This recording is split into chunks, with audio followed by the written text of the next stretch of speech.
आप सभी के हृदय में विराजमान परमात्मा को मेरी राम राम। राम के वन जाने पर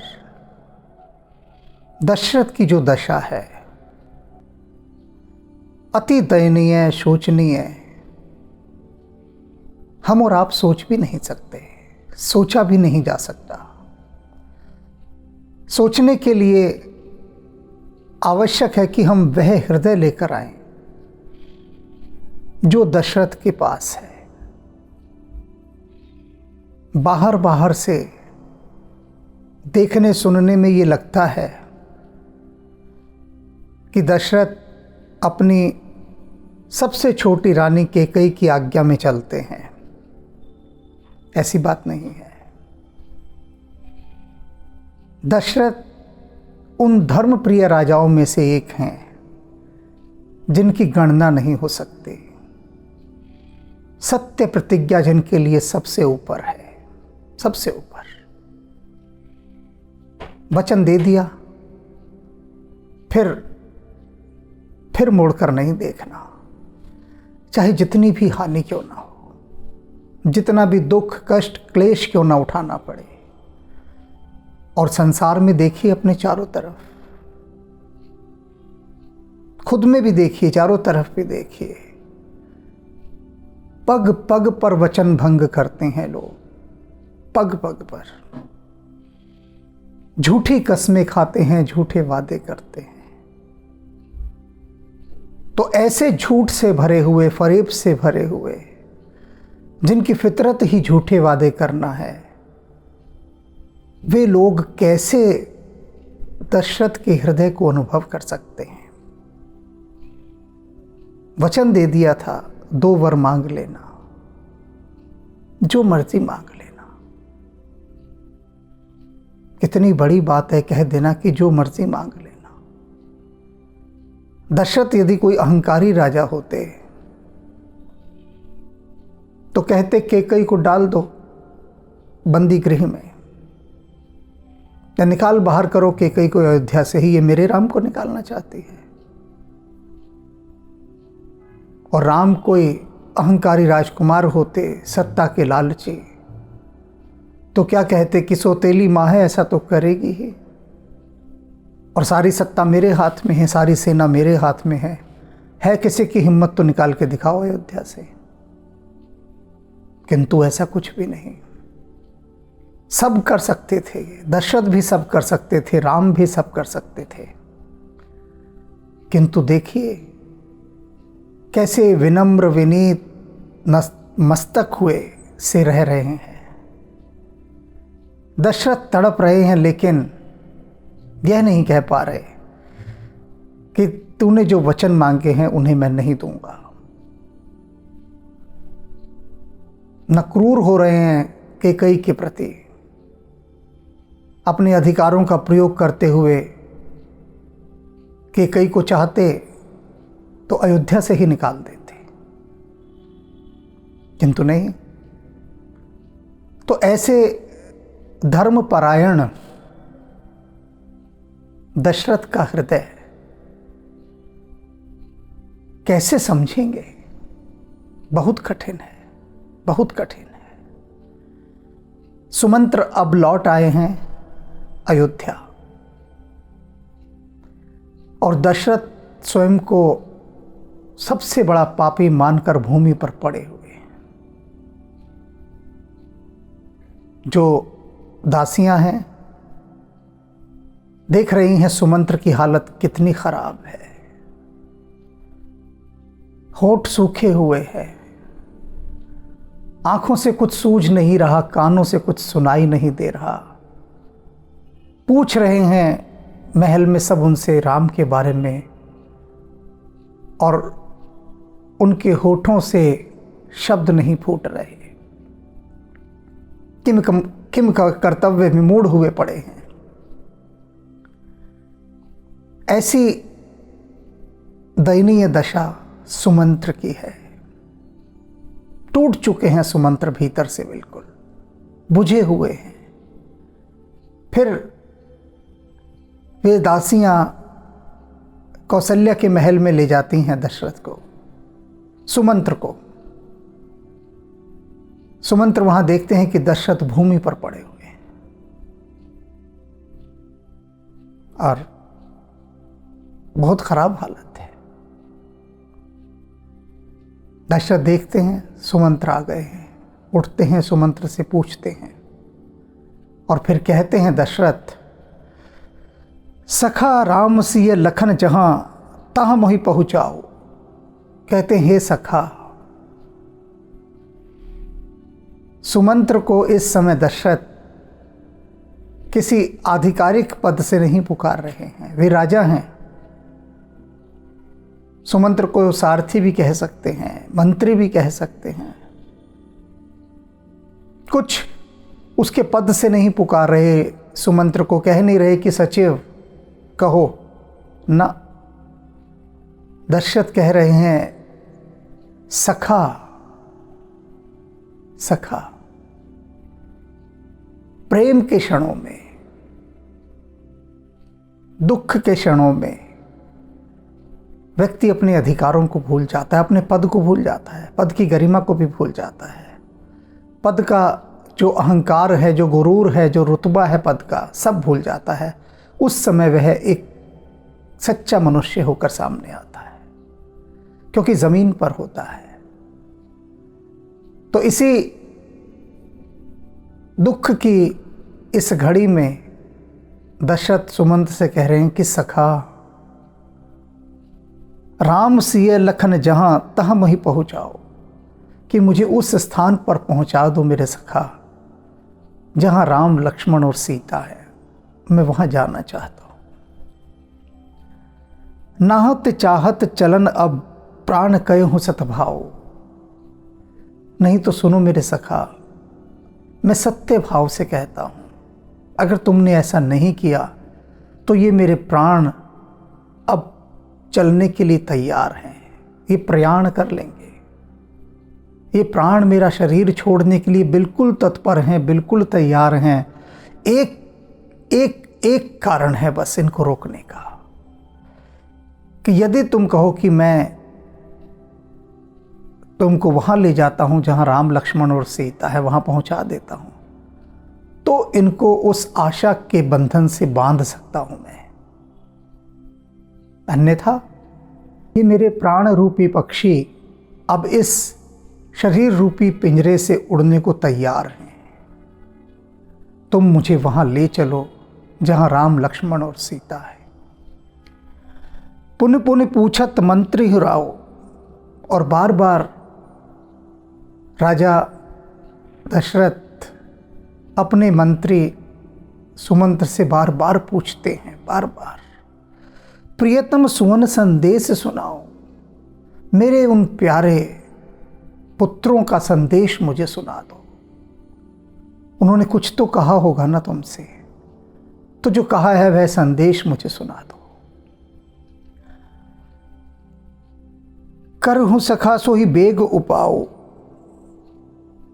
हे मेरे सखा, तुम जल्दी से मेरे लिए वह उपाय करो जिससे राम लखन से ये नयन दिखाओ, जिससे मेरे ये नयन राम लक्ष्मण और सीता को देख सकें। तुम ऐसा कोई उपाय करो। सचिव धीर धर कह मृत बानी। सुमंत्र जी ने धैर्य धारण किया और फिर कह मृदुबानी बड़ी मधुर वचनों से कहते हैं दशरथ से। अभी यहां एक बहुत बड़ी बात है, थोड़ी देर बाद बताऊंगा कितनी बड़ी बात है वो, अभी नहीं, क्योंकि अभी समझ नहीं आएगी वो बात, बस कुछ ही पलों बाद बता दूंगा। पर इस पंक्ति को इस समय थोड़े अपने ध्यान में रख लीजिए। यह जो पंक्ति है, सचिव धीर धरी कह मृत बानी। सचिव ने बड़ा धैर्य धारण करके बड़े मधुर वचनों से महाराज दशरथ से कहा, महाराज तुम हैं पंडित ज्ञानी। कि हे महाराज, आप तो इतने बड़े पंडित हैं, ज्ञानी हैं, कोई आपकी पांडित्य का, ज्ञान का कोई सानी नहीं है। वीर सुधीर धुरंधर देवा, और हे देव, हे स्वामी, आप कैसे हैं? आप तो वीर हैं, कितने कितने रण आपने जीते हैं। धीर धुरंधर और धैर्यवान लोगों में आपकी गिनती, आपकी गणना सबसे ऊपर होती है, श्रेष्ठ श्रेष्ठ जनों में। संसार कहता है कि दशरथ जैसा कोई धैर्यवान नहीं।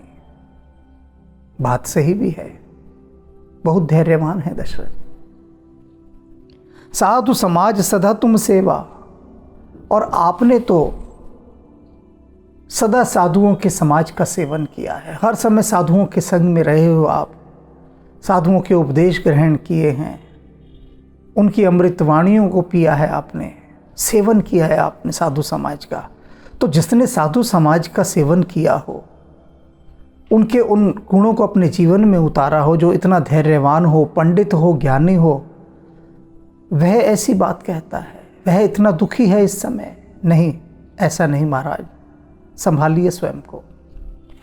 जन्म मरण दुख सुख भोगा, कहते हैं ये जन्म मरण, ये सारे जितने भी सुख दुख हैं, ये जो भोग हैं, हानि लाभ प्रिय मिलन भी होगा। जो भी हानि हुई, लाभ हुई, प्रियजनों से वियोग हुआ, मिलन हुआ, काल कर्म बस होई गोसाई। हे मेरे स्वामी, हे महाराज दशरथ, ये सब तो काल और कर्म के बसीभूत हैं, उनके अधीन है। काल के वश में यह सब चलता है। जो भी कुछ है, हानि लाभ, जन्म मरण, सुख दुख, वियोग मिलन, आप जानते तो हैं ये सब बातें, पंडित हैं, ज्ञानी हैं, साधु समाज का सेवन किया है आपने, कि ये सब चीज़ें काल और कर्मों के अधीन हैं। बरबस रात दिवस की नाही, और ये बरबस इसी तरह से होते रहते हैं जैसे कि रात और दिन। ऐसे ही सुख और दुख, इनका होना रात और दिन की तरह सहज स्वाभाविक है। आप जानते हैं यह बात। सुख हर्षई जड़ दुख बिलगाही, और क्या कह रहे हैं कि जो मूर्ख लोग होते हैं वे कैसे होते हैं? सुख में बहुत खुश होते हैं, दुख बिलखाही, और दुख में बिलख बिलख कर रोते हैं। आप भी वैसा कर रहे हैं, बिल्कुल उन मूर्ख लोगों की तरह।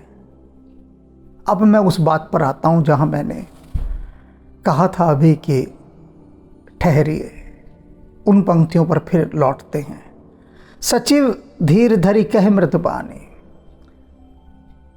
सुमंत्र जी धैर्य धारण करके मधुर वाणी में कहते हैं। अब इतनी सारी बातें कह रहे हैं सुमंत्र, क्या कह रहे हैं अब यहाँ पर? सुख हर्षई जड़ दुख बिलगाही, कि महाराज आप मूर्ख लोगों की तरह व्यवहार क्यों कर रहे हैं? ऐसे तो मूर्ख लोग करते हैं कि प्रसन्नता में बहुत नाचेंगे कूदेंगे और दुख में बहुत रोएंगे बिलखेंगे। और अभी थोड़ी देर पहले तक यही दशा सुमंत्र की थी। कैसे सुमंत्र भूमि पर पड़कर लेट लेट कर बिलख बिलख कर रो रहे थे, खुद इससे भी बुरी हालत में थे, दशरथ से भी। आपने देखा है अभी थोड़ी देर पहले सबने कि कल क्या हालत थी दशरथ की। जब वन में थे, निषाद राज गुह मिलने आए थे, गुह ने कहा भैया ये तो यहीं मर जाएगा। 4 निषाद अपने साथ लगाए सुमंत्र के कि जाओ अयोध्या छोड़ कर आओ, इस हालत में तो ये नहीं मर जाएंगे।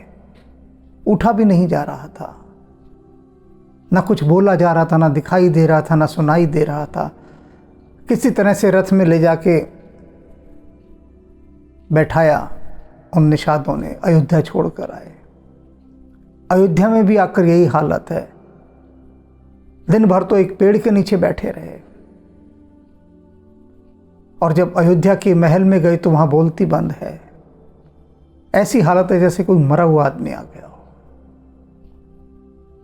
खुद की ये हालत, खुद की, और समझा रहे हैं अब दशरथ को। और ये सारी बातें खुद सुमंत्र पर लागू होती हैं। स्वयं वे हर्ष में कितने खुश होते हैं और अब कितने दुखी थे थोड़ी देर पहले, और अब यहां दशरथ को उपदेश दे रहे हैं। यहां 2 बातें निकल कर आती हैं। एक तो पर उपदेश कुशल बहु तेरे, कि दूसरे को उपदेश देना बड़ा आसान है, जब अपने पर बीतती है तब पता लगता है। अब यहाँ दशरथ को तो खूब समझा रहे हैं कि आप ज्ञानी हैं, पंडित हैं। सुमंत्र नहीं है क्या ज्ञानी पंडित? सुमंत्र ने नहीं साधु समाज का सेवन किया है? सब कुछ सुमंत्र ने वो किया है जो दशरथ ने किया है। और स्वयं सुमंत्र कितने दुख से बाहर निकल कर आए हैं, इसी दुख में घिरे हुए थे। किंतु यहां दूसरी बात जो निकल कर आ रही है कि जब हम अपने से भी अधिक दुख में किसी को दुखी देखते हैं तो उसे सांत्वना देनी होती है, समझाना होता है।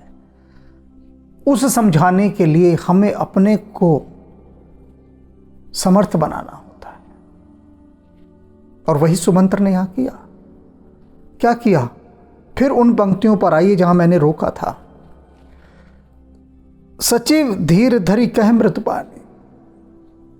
सुमंत्र ने ऐसे ही उपदेश देना आरंभ नहीं कर दिया है, स्वयं को संभाला, पहले खुद को संभाला। सचिव धीर धर, स्वयं सुमंत्र ने अपने आप को अनुशासित किया, स्वयं को समझाया, स्वयं को धैर्य दिया। कहा होगा स्वयं को कि सुमंत्र, तू अपने दुख को रो रहा है यहां पर, अपने महाराज दशरथ की हालत देखना कैसी है।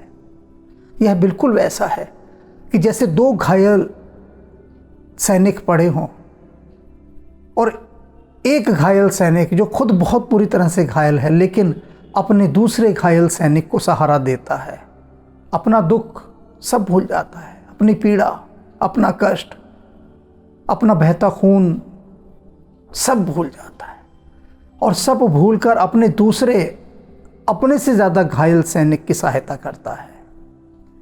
यहाँ वही स्थिति है इस समय।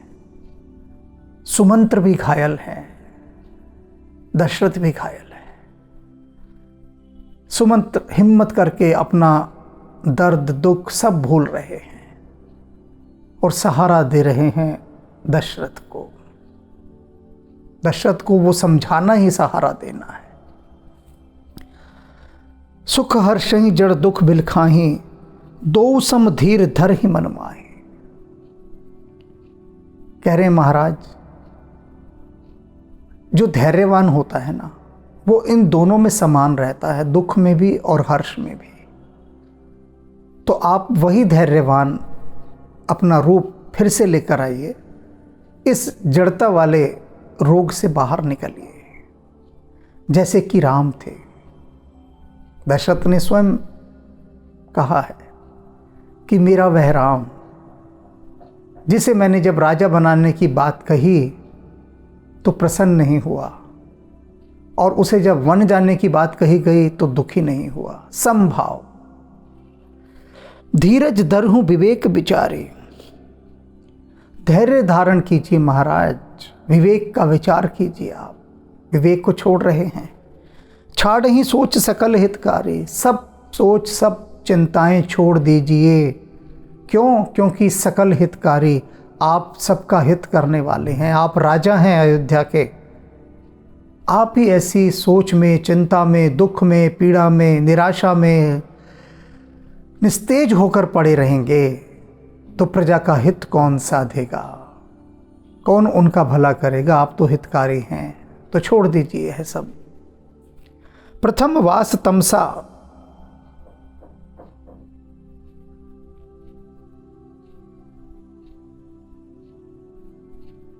सुमंत्र अब बता रहे हैं आगे की बात।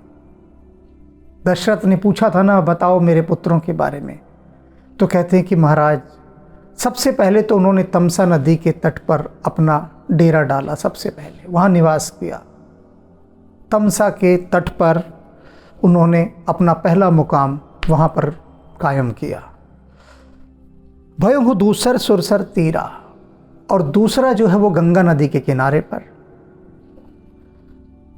नहाई रहे जलपान कर सिय समेत दो वीर।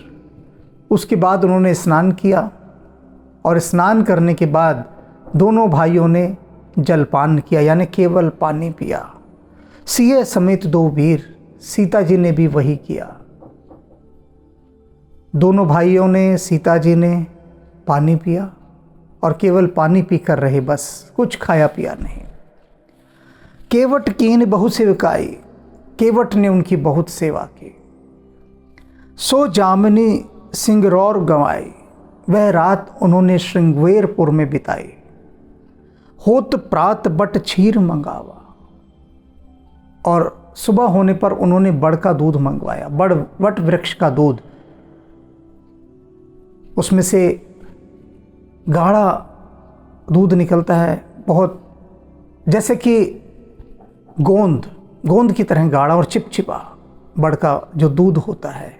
होत प्राट वट क्षीर मंगावा, जटा मुकुट निज शीस बनावा।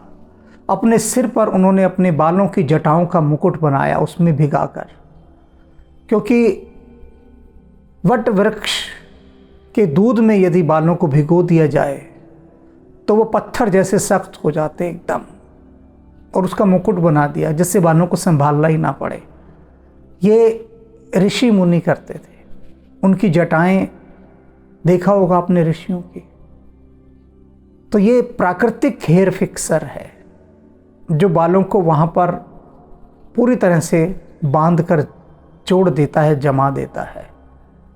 तो ऐसे उन्होंने अपना मुकुट बनाया। और यहाँ पर जो सुमंत्र कह रहे हैं ना बात, व्यंग्य भी कर रहे हैं, व्यंग्य कर रहे हैं। और ये व्यंग्य अच्छों के पकड़ में नहीं आता, पकड़कर हम आपके सामने ले आए हैं। क्या व्यंग्य है, क्या कह रहे हैं कि उन्होंने जटा मुकुट सिर शीस से बनवा, कि महाराज आपने तो उनको मुकुट पहनाना था ना, राजा बनाना था। बहुत पहना, सूक्ष्म, बड़ा बारीक व्यंग्य है। दशरथ तो समझ जाएंगे, क्योंकि दशरथ कोई साधारण व्यक्ति नहीं है। और सुमंत्र को भी अपनी पीड़ा कहनी है, गुस्सा कहना है, क्रोध कहना है, सब कुछ कहना है दशरथ को, लेकिन मर्यादा भी है।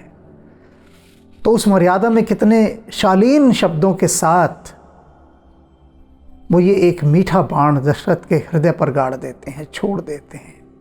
क्या कहते हैं कि उन्होंने, दोनों भाइयों ने वट वृक्ष का दूध लिया और उसका मुकुट बनाया।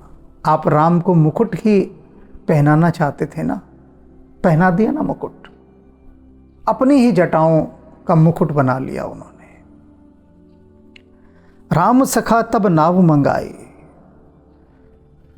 फिर राम ने निषाद राज गुहू से अपने सखा से कहा कि नाव मंगा दो निषाद, हमें गंगा पार करनी है। प्रिया चढ़ाई चढ़े रघुराई, और नाव आई। सबसे पहले राम ने सीता को चढ़ाया, फिर स्वयं चढ़े। लखन बाण धन धरे बनाई, फिर लक्ष्मण ने सारे धनुष बाण और शस्त्रों को नौका में रखा, अच्छी तरह से संजो दिया, नौका में ठीक से रखा। आप चढ़े प्रभु आयस पाए, और उसके बाद हाथ जोड़कर प्रभु राम से अनुमति मांगी कि प्रभु अब मैं भी आ जाऊं नाव में, अब तो कोई काम बचा नहीं। तो राम ने कहा कि हाँ तुम भी नाव में आ जाओ। लक्ष्मण भी नाव पर सवार हो गए। बिकल बिलोक मोहि रघुबीरा, मैं किनारे पर खड़ा हूं महाराज, राम लक्ष्मण सीता ये नौका में है, मैं किनारे पर खड़ा हूं और मैं बहुत व्याकुल हूं। और राम देख रहे हैं मुझे कि मैं कितना व्याकुल हूं, जानते हैं, वे सब जानते हैं। बिकल बिलोक मोहि रघुबीरा, रघुवीर ने मुझे बहुत व्याकुल देखा। और बोले मधुर बचन धर धीरा, और फिर धैर्य धारण करके बड़े मधुर वचनों में मुझसे बोले, धैर्य धारण करके। राम भी व्याकुल हैं, प्रकट नहीं होने देते कहीं भी व्याकुलता। दशरथ भी दुखी हैं, सुमंत्र भी दुखी हैं, निषाद राजगुहू के सारे प्रजावासी दुखी हैं, अयोध्या दुखी है, अयोध्या वासियों को तो छोड़ के ही आ गए हैं। उन सब के दुख को देखकर राम भी तो भीतर व्याकुल हैं। लेकिन फिर भी वे धैर्य धारण करते हैं। सुमंत्र व्याकुल हैं, लेकिन सुमंत्र को व्याकुल देखकर राम व्याकुल नहीं हो रहे, प्रकट नहीं कर रहे अपनी व्याकुलता, और धैर्य धारण करके सुमंत्र से कहते हैं, तात प्रणाम तात सन कह हो, कि हे तात, आप अयोध्या लौटेंगे तो पिता को मेरा प्रणाम कहिएगा। बार बार पद पंकज गए हों, और बार बार उनके चरण कमलों को छूना। एक बार नहीं, राम इस बात को रेखांकित कर रहे हैं, बार बार उनके चरण कमलों को छूना। सुमंत्र जी, एक बार नहीं, मेरी तरफ से बार बार छूना। अब ये बार बार क्यों कह रहे हैं राम? गहरे गहरे सांकेतिक अर्थ हैं इसके। राम सुमंत्र के माध्यम से बार बार अपने पिता के चरण स्पर्श करवाकर बार बार ये कहना चाह रहे हैं कि हे पिता, आप मुझे क्षमा कीजिएगा। मैं कब आपको छोड़कर जाना चाहता था, मैं कब चाहता था कि आप दुखी हों, आप इस तरह से शोक संतप्त हो जाएं। मैं कब चाहता था, नहीं चाहता था, किंतु क्या करूं, भाग्य के हाथों विवश हूं, काल के हाथों विवश हूं।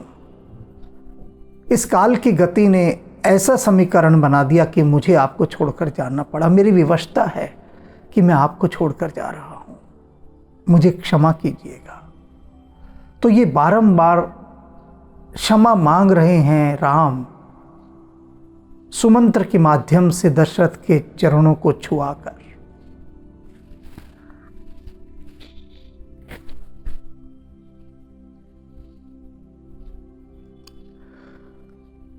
करब पाए परि बिनय बिहोरी, और फिर पांव पकड़कर उनकी विनती करना, छोड़ना ही मत पैर, बस पैर पकड़कर ही उनकी बार बार विनती करते रहना। और क्या विनय करना? तात करी है जन चिंता मोरे, और कहना कि राम ने कहा है महाराज मेरी चिंता ना करें, मेरी चिंता के कारण आप संतप्त ना होएं।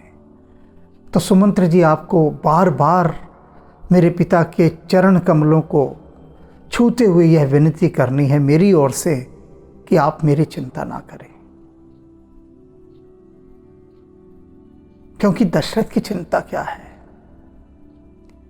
कैसे मेरा राम, लक्ष्मण, सीता कैसे वनों में रहेंगे? बड़ी भारी चिंता है। तो राम पहले उसी चिंता से दशरथ को मुक्त करने का प्रयास कर रहे हैं, विनम्र प्रयास कर रहे हैं। बनमग मंगल कुशल हमारे, कृपा अनुग्रह पुण्य तुम्हारे। और क्या कहना सुमंत्र जी उनसे? उनके चरण कमलों को पकड़ते हुए क्या कहना कि राम ने कहा है कि हे पिताजी, आपकी कृपा से, आपके अनुग्रह से और आपके पुण्यों के कारण वन मग, ये जो जंगल के रास्ते हैं, मंगल कुशल हमारे लिए बहुत कुशल मंगल वाले होंगे। आप चिंता ना करें, हमारी चिंता ना करें। आपका आशीर्वाद है, अनुग्रह है, और आपके इतने सारे पुण्य हैं, वे हमारे ही तो काम आने हैं इन जंगलों में। तो ये जो जंगल के रास्ते हैं, ये जो वन मार्ग है, ये हमारे लिए बहुत कुशल मंगल वाला होगा, सुखदायी होगा। आप चिंता ना करें। तुम्हारे अनुग्रह तात, कानन जात सब सुख पाए हो। हे पिता, आपके अनुग्रह के कारण ये जो कानन है, ये जो जंगल हैं, जात सब सुख हो पाए। हमें हर प्रकार के सुख प्रदान करेगा यह जंगल। क्यों? क्योंकि आपका अनुग्रह हम पर है, आपका आशीर्वाद हमारे साथ है। प्रतिपाल आयस कुशल, देखन पाए पुन फिर ही आए हो। और आपकी आज्ञा का पालन करके मैं इन 14 वर्षों का वनवास काट के फिर से आपके इन चरण कमलों का स्पर्श करूंगा, दर्शन करूंगा। ऐसा उनसे कहना कि राम ने कहा है मैं लौट कर आऊंगा। 14 वर्ष बाद पुनः आपके इन चरण कमलों का मैं दर्शन करूंगा। जननी सकल परितोष, और मेरी सभी माताओं को भी संतुष्ट करना, वे भी बहुत व्याकुल होंगे। पर परि पाए कर बिनती घने, और जैसे मेरे पिता महाराज दशरथ के आप बार बार पैर पड़ेंगे ना, इसी तरह से बारंबार मेरी सभी माताओं के पैरों में भी पड़ना है और बड़ी घनी विनती करनी है। ये मेरी तरफ से बहुत विनती करनी है, उनको भी समझाना है। तुलसी करहूँ सोही जतन, जेहि कुशली रही कौशल धने। तुलसीदास जी कहते हैं कि प्रभु राम ने सुमंत्र से कहा था कि सुमंत्र जी, आपको वे ही सारी बातें करनी है। करहूँ सोई जतन, वही जतन, वही उपाय करना है। जेहि कुशली रही ही कौशल धनी, जिन उपायों के करने से कौशलपति महाराज दशरथ सुखी हों, ठीक रहें, आपको वही सब उपाय करने हैं। क्या करना है ये आपको सोचना है, किस तरह से करना है यह आपको सोचना है। करना वही उपाय है जिससे महाराज का दुख दूर हो जाए, वे दुखी ना रहें। गुरसन कहब संदेश, बार बार पद पदम गहे। और फिर आप गुरु वशिष्ठ जी के पास जाइएगा, उनके भी बारंबार इसी तरह से चरण कमलों को छूइएगा मेरी तरफ से बार बार, और मेरा उनसे संदेश कहिएगा। गुरु के लिए भी संदेश भेजा है। क्या कहिएगा? करब सोई उपदेश, जही न सोच मोह अवधवते। कि वे मेरे पिता महाराज दशरथ को वे ही सब उपदेश करें, केवल वही उपदेश करें जिससे मेरे प्रति उनकी चिंता मिट जाए। आप गुरु हैं, आपकी बात वे सुनते हैं, मानते हैं, और इस समय कोई भी और उपदेश करने की आवश्यकता नहीं है। बस एक ही उपदेश कीजिएगा कि मेरी चिंता से वे मुक्त हो जाए। और ये आप जानते हैं आपको क्या उपदेश देना है। उन्हें चिंता मुक्त कीजिए, बस यही उपदेश कीजिए। पुरजन परिजन सकल निहोरी, और फिर सारे अयोध्या वासियों के पास आपको जाना है, परिवार के लोगों के पास जाना है, सभी के पास, और निहोरा करना है, अनुरोध करना है। क्या निहोरा करेंगे आप अयोध्या वासियों और परिवार के लोगों के पास जाके? तात सुनाए हो बिनती मोरी, उनसे कहिएगा कि राम ने आप सबके लिए एक विनती भेजी है। राम आप सबसे एक विनती करता है। किन सब से? अयोध्या वासियों से और परिवार के लोगों से, जो रिश्तेदार हैं, बंधु बांधव हैं, उन सब से कहिएगा कि राम ने आप सबके लिए एक विनती भेजी है। क्या विनती की है राम ने? सोई सब भांति मोर हितकारे।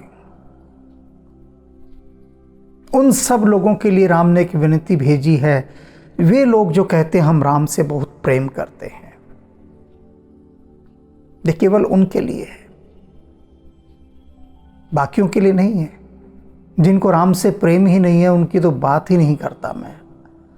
पूरी अयोध्या कहती है कि राम तुम हमारे प्राण हो, हम तुमसे प्रेम करते हैं।